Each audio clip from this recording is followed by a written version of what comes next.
The story begins in the early 1940s, when most of Europe found itself rationing everything from flour to fabric, and clean water, something we take for granted, became uncertain in thousands of homes. Bombing raids destroyed municipal lines overnight. Wells were contaminated by debris. And families who'd never once thought about self-reliance suddenly had to become engineers, using whatever was left in the yard, the shed, or the rubble pile down the road. This is where one of the most overlooked wartime survival methods took shape: the underground rainwater filtration pits that ordinary civilians built from what was essentially trash. These systems were crude in appearance, but incredibly smart in design.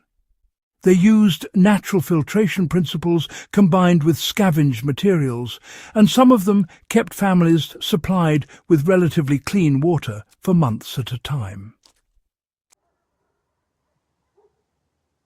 Today, very few people talk about these makeshift filters, but they hold some of the most practical lessons for modern homesteaders and off-grid enthusiasts.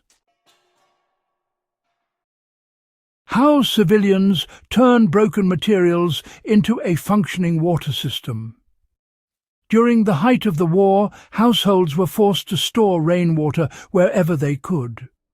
Because metal tanks were repurposed for the war effort, people looked underground. Holes were dug behind gardens, under ruined sheds, or beside damaged buildings. Into these pits went fragments of household waste that had no other use. Broken roofing tiles, cracked ceramic bowls, chipped bricks, shattered glass that was dulled from weathering, burnt wood chunks, old cloth, even the mesh from destroyed window screens. All of it found a role. The magic wasn't in the materials themselves, but in how people layered them. The pits were usually a metre or more deep, and the walls were sometimes lined with clay or soot-polished mud to slow seepage. The bottom layers held the coarser rubble. The middle layers combined finer debris with organic matter like charcoal from burned furniture or collapsed chimneys. The top layer held cloth, sand, and occasionally fine ash. When rainwater drained through a catchment, sometimes nothing more than a tilted piece of corrugated scrap, it percolated through these layers and settled below as filtered water. It wasn't perfect, it wasn't sterile, but, it was safe enough to boil, cook with, and survive on. Why these filtration pits worked better than many modern people assume. The principle behind these wartime filters was the same one that has kept natural springs clean for thousands of years. Water becomes safer as it travels through layers of sediment, charcoal, and porous stone.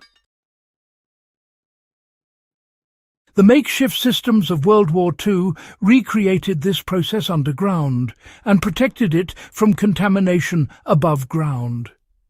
Because the pits were buried, sunlight couldn't accelerate algae growth, and airborne dust couldn't blow directly into the filtered pool.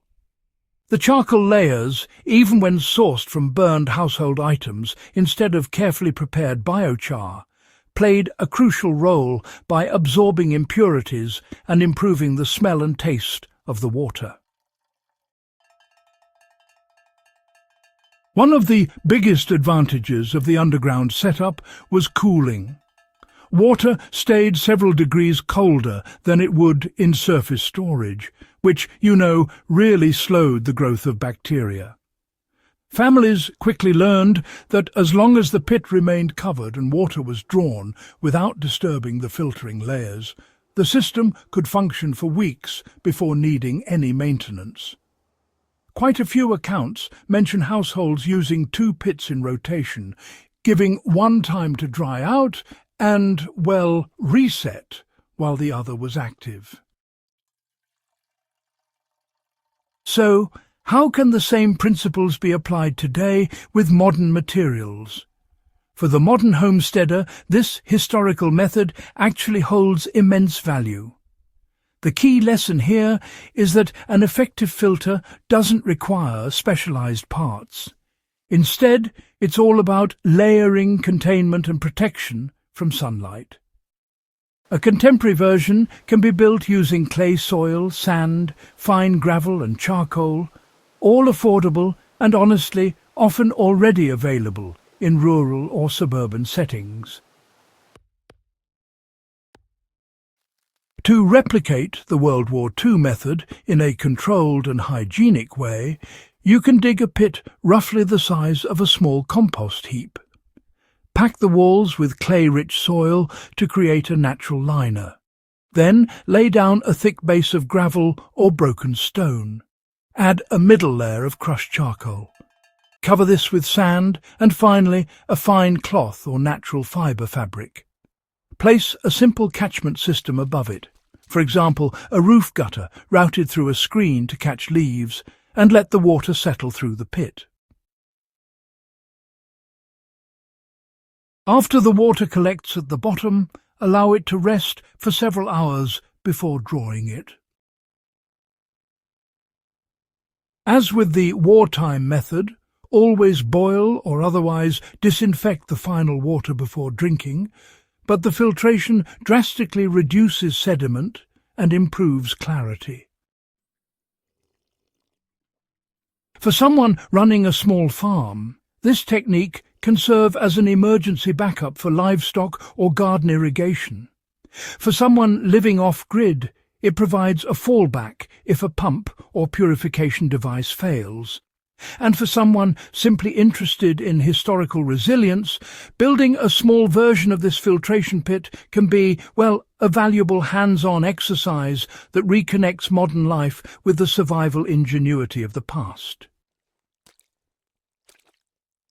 Why this forgotten technique is still worth studying. Wartime necessity pushed ordinary families to innovate under pressure, and these underground filters are one of the clearest examples of resourcefulness in the face of scarcity. They teach us that you don't need perfect materials or elaborate systems to secure something as essential as water.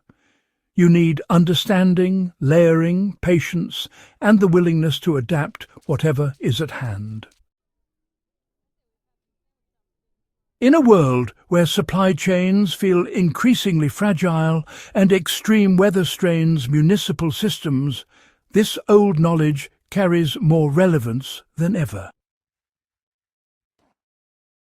If you found value in this deep dive into forgotten wartime engineering, make sure to subscribe to the channel, share this video with fellow history and homestead enthusiasts, and help bring these lost skills back into the conversation where they belong.